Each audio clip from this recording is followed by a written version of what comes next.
नमस्कार प्रिय बंधू आणि भगिनींनो, आरोग्य आपल्यासोबत या माझ्या यूट्यूब चॅनलवरती आपल्या सर्वांचं स्वागत आहे. बंधू आणि भगिनींनो, आपला जन्म हा कोणत्या घरी होईल, कशा परिस्थितीत होईल हे आपल्या हातात नसतं. आपला जन्म जर श्रीमंताच्या घरी होईल, गरिबाच्या घरी होईल किंवा एखाद्या सुशिक्षित कुटुंबात होईल किंवा एखाद्या गरीब कुटुंबात होईल किंवा चांगल्या लोकांच्या घरी आपला जन्म होईल की वाईट लोकांच्या किंवा वाईट सवयी असणाऱ्या लोकांच्या घरी आपला जन्म होईल, हे आपल्या हातात नसतं. ते आपली ईश्वराची देणगी असते.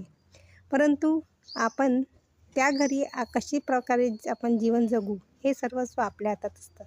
जर आपण गरीब आहोत तर गरीबच जगू की श्रीमंत जगू हे सर्वस्व आपल्या हातात असतं. जर आपली परिस्थिती वाईट आहे तर ती सुधारण्याची ताकद देखील आपल्याच हातात असते. आणि जर आपल्या घरची परिस्थिती वाईट असेल किंवा घरच्या लोकांचा स्वभाव वाईट असेल किंवा त्यांचा स्वभाव वाईट असेल, त्यांना वाईट सवयी असेल, तर ते देखील आपल्या हातात असते की आपण त्यांच्या वाईट सवयी घ्यायच्या की नाही घ्यायच्या. ज्याप्रमाणे एखाद्या चिखलामध्ये कमळ असेल, कमळ फुलवायचा की चिखलातला किडा बनून राहायचं, हे सर्वस्व आपल्या हातात असेल.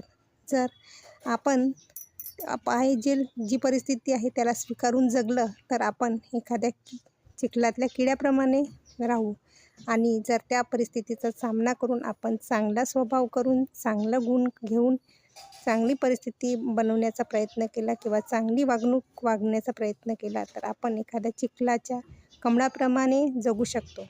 म्हणून आपली परिस्थिती कोणतीही असो, परंतु आपल्याला जगायचं कसं आहे हे आपल्याला ठरवायचं असतं.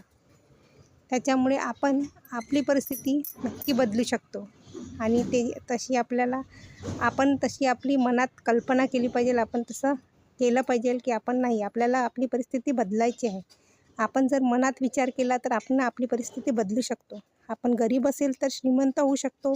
आपण वाईट कुटुंबात जन्माला आलो असलो तरी आपण चांगलं म्हणून, एक चांगला व्यक्ती म्हणून आपण समाजात आपले नाव कमवू शकतो.